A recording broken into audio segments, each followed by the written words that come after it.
हरियाणा से आई एक बड़ी खबर। बीजेपी ने 8 नेताओं को किया सस्पेंड। बीजेपी के एक बड़े मंत्री पर गिरी गाज। हरियाणा विधानसभा चुनाव में जीत पाने के लिए सभी राजनीतिक दल जोर शोर से चुनाव प्रचार में लगे हुए हैं ताकि हरियाणा विधानसभा चुनाव में अपना परचम लहरा सके। लेकिन इसी बीच हरियाणा में बीजेपी ने कुछ ऐसा कर दिया जिससे राजनीतिक गलियारों में हड़कंप मच गया। विपक्ष में खलबली मची हुई है। आखिर बीजेपी ने इतना बड़ा कदम उठा कैसे लिया?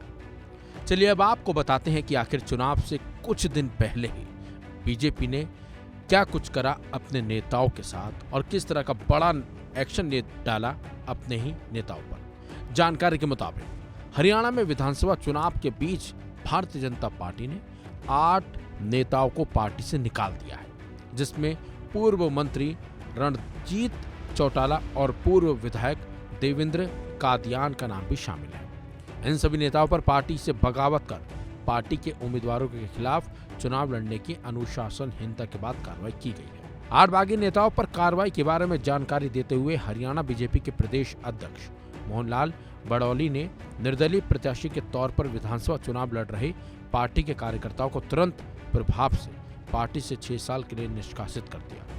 पार्टी की तरफ से निष्कासित किए जाने वाले नेताओं में लाडवा से संदीप कर, असंध से जिलेराम शर्मा, गन्नौर से देवेंद्र कादियान, सफीदों से बचन सिंह आर्य, रानिया से रणजीत चौटाला, महम से राधा अहलावत, गुरुग्राम से नवीन गोयल और हतीन से केहर सिंह रावत का नाम भी शामिल है। तो वहीं इस कार्रवाई के बाद मुख्यमंत्री नायब सैनिक कैबिनेट में ऊर्जा मंत्री रहे रणजीत सिंह चौटाला का भी बीजेपी ने टिकट दरअसल काट दिया था, आपको बता दें। इसके बाद उन्होंने रानिया से निर्दलीय चुनाव लड़ने का ऐलान किया था। बताया जा रहा है कि बीजेपी और आरएसएस के सर्वे रिपोर्ट में रणजीत चौटाला की रिपोर्ट अच्छी नहीं आई थी, जिसके बाद माना जा रहा था कि उनका टिकट कट सकता है और ऐसा हुआ भी। इसके बाद वो बागी हो गया। तो इसी बीच हरियाणा के सीएम नायब सैनी ने एक बड़ी जीत का दावा किया है और उन्होंने कहा है कि एक तरफा हवा बीजेपी की हरियाणा में चल रही है। सुनिए नायब सैनी का पूरा बयान। देखिए, हरियाणा प्रदेश में एक तरफा माहौल भारतीय जनता पार्टी का बना है। तीसरी बार भारतीय जनता पार्टी की सरकार हरियाणा में बन रही है।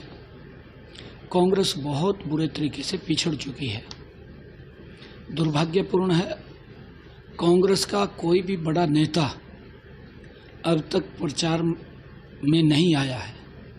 उनको डर है कि पिछले कुछ दिनों से ऐसा स्पष्ट वातावरण बना है कि कांग्रेस का जो मध्य प्रदेश और छत्तीसगढ़ में हाल हुआ था, वही सेम हालात हरियाणा के अंदर कांग्रेस का होने वाला है। अब कांग्रेस के बड़े नेता भी, कांग्रेस के दिग्गज नेता भी ये मानने लगे हैं कि हरियाणा के अंदर कांग्रेस पार्टी पिछड़ रही है।